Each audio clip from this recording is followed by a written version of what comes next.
नमस्कार, मैं हूं सुशील मिश्रा और आप देख रहे हैं कौशाम्बी टाइम्स। क्या आपको पता है, यदि आप भी एंड्रॉयड फोन चलाते हैं तो आपकी एक गलती की वजह से आपका सारा बैंक अकाउंट खाली हो सकता है और आपको सामाजिक रूप से शर्मिंदगी का सामना करना पड़ सकता है, क्योंकि मेरे एक परिचित के साथ ऐसा हो चुका है। वीडियो को अंत तक देखिएगा, मैं आप लोगों को बताऊंगा कि आखिर आप लोग वह गलती कौन सी करते हैं जिसकी वजह से आपका बैंक अकाउंट खाली हो सकता है और आपको सामाजिक रूप से शर्मिंदगी का सामना करना पड़ सकता है।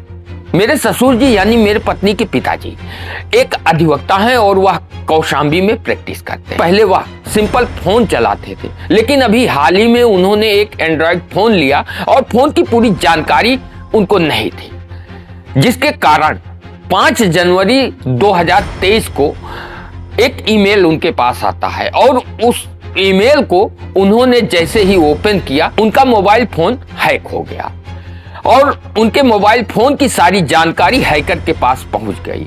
लगभग 11 बजे मेरे एक परिचित ने मुझे व्हाट्सएप मैसेज भेजकर स्क्रीनशॉट भेजा, जिसमें हैकर ने उनसे पैसे की डिमांड की थी और हैकर ने उस व्हाट्सएप मैसेज में लिखा था कि मेरे एक फ्रेंड की तबीयत खराब होने की वजह से मैं हॉस्पिटल में हूं, अतः मुझे कुछ रुपए की आवश्यकता है, आप ऑनलाइन ट्रांजैक्शन कर दें। जब उस परिचित ने उस हैकर के पास फोन किया तो उसने फोन नहीं उठाया। उसने रिप्लाई में यही लिखा कि मेरे मित्र की तबीयत खराब है, मैं हॉस्पिटल में हूं, कृपया पैसे भेज दे, मैं आपसे बाद में बात करूंगा। धीरे धीरे करके मेरे कई परिचितों का मेरे पास व्हाट्सएप मैसेज आने शुरू हो गए। जब मैंने देखा तो मुझे तुरंत पता चल गया कि मेरे रिश्तेदार का मोबाइल फोन हैक हो चुका है। मैं तुरंत कचहरी गया और उनसे संपर्क किया। मैंने जब तो उनको बताया, तब जाकर उनको जानकारी हुई, क्योंकि उनको जानकारी नहीं हो पाई थी इसलिए कि उनका मोबाइल फोन लॉक हो चुका था। और जब मैंने उनसे उनका मोबाइल फोन लिया और उसे चेक किया तो वो पूरी तरह से लॉक हो चुका था। मोबाइल फोन का कोई भी फंक्शन काम नहीं कर रहा था। तब मैंने लगभग आधे घंटे प्रयास किया, तब जाकर उस मोबाइल फोन को अनलॉक कर पाया। उसके बाद हमारे कई रिश्तेदारों कि लगातार मैसेज हमारे पास आ रहे थे, स्क्रीनशॉट आ रहे थे हैकर का, जो हैकर लिखकर सबको भेज रहा था। लेकिन हमारे साथ अच्छा ये हुआ कि हमारे किसी परिचित रिश्तेदार या फिर किसी मित्र ने या जो उनके क्लाइंट थे, किसी ने भी उस हैकर की बातों का भरोसा न करके जिसके पास भी उस हैकर ने मैसेज किया था, सभी ने हमसे कांटेक्ट किया और हमने अपनी बात उनके सामने रखी। हमने बताया कि हमारा फोन हैक हो चुका है और जो आपके पास मैसेज भेज रहा है वो हैकर है। और हमने तुरंत कौशाम्बी के पुलिस अधीक्षक कार्यालय पहुंचकर साइबर सेल में एक लिखित प्रार्थना पत्र दिया और उनसे बताया कि हमारे साथ ऐसी घटना हो चुकी है। उन्होंने हमें सलाह दी कि आपके पास जितने भी परिचित हो, रिश्तेदार हो, सभी को आप फोन करके बता दें कि आपका फोन हैक हो चुका है और यदि आपके नाम से कोई आपसे पैसे की डिमांड करता है तो कृपया उसकी बातों पर भरोसा न करें, पैसे का ट्रांसफर उसे न करें और आपका जिस बैंक में अकाउंट हो वहां पर जाकर शाखा प्रबंधक को तुरंत इसकी सूचना दे दे, जिससे कि किसी प्रकार का ऑनलाइन ट्रांजैक्शन ना हो पाए। आप लोगों को बता दें कि हमारे ससुर जी ने एक अच्छा काम यह किया था कि उन्होंने अपने मोबाइल फोन से किसी प्रकार का ना तो गूगल पे, न तो फोन पे या किसी प्रकार का ऑनलाइन जो पैसे ट्रांजैक्शन करने का ऐप होता है इंस्टॉल नहीं किया था, जिसकी वजह से वो हैकर अपने इरादों में नाकामयाब रहा और हमारे ससुर जी का किसी प्रकार का आर्थिक नुकसान तो नहीं हुआ, लेकिन सामाजिक रूप से शर्मिंदगी का सामना करना पड़ा, क्योंकि हमारे ससुर जी बहुत सरल स्वभाव के हैं और उन्होंने, बहुत कम ऐसे लोग होंगे जिनसे कभी पैसे का लेन देन किया हो। उस हैकर का मैसेज हमारे परिचितों के पास लगभग रात 12 बजे तक मैसेज आता रहा।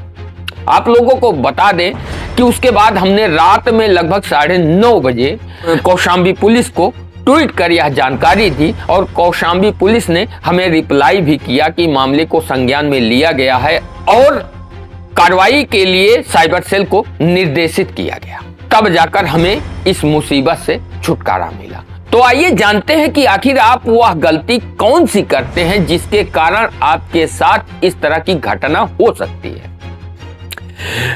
आपके पास ईमेल से या तो मैसेज के माध्यम से जो हैकर होते हैं एक अननोन लिंक भेजते हैं, और उस लिंक को जब आप ओपन करते हैं तो उसमें आपसे परमिशन मांगा जाता है, और जैसे ही आपने उस परमिशन को ओके किया, आपके मोबाइल फोन की सारी जानकारी, आपके जितने कांटेक्ट नंबर हैं, आप मोबाइल में क्या क्या करते हैं, वो सभी जानकारियां हैकर के पास पहुंच जाती है। और हैकर फिर बड़ी आसानी से आपके जितने कांटेक्ट में नंबर है उन सभी के पास मैसेज भेज सकता है, फेसबुक के जरिए या व्हाट्सएप के जरिए वो पैसे की डिमांड कर सकता है। जिन्हें जानकारी नहीं है वह हैकर की बातों का भरोसा करके हो सकता है कि पैसे भी ट्रांसफर कर दे।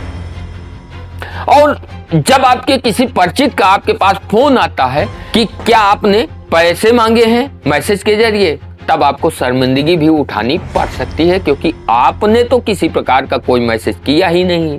तो फिर आपके नाम से पैसे की डिमांड कौन कर रहा है?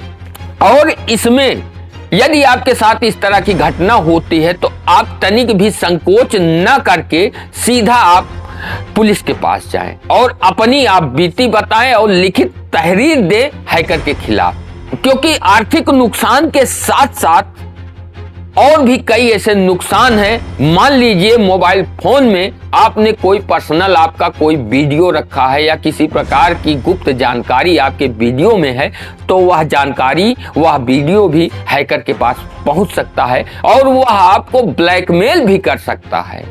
तो आप लोगों से इतना कहेंगे कि फोन हमें जहां कई सारे फायदे देता है तो वहीं आपकी एक लापरवाही की वजह से आपको बहुत भारी नुकसान उठाना पड़ सकता है।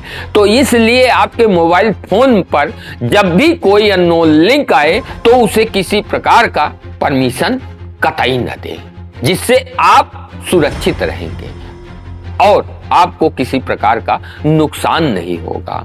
आप लोग क्या सोचते हैं कमेंट करके जरूर बताएं।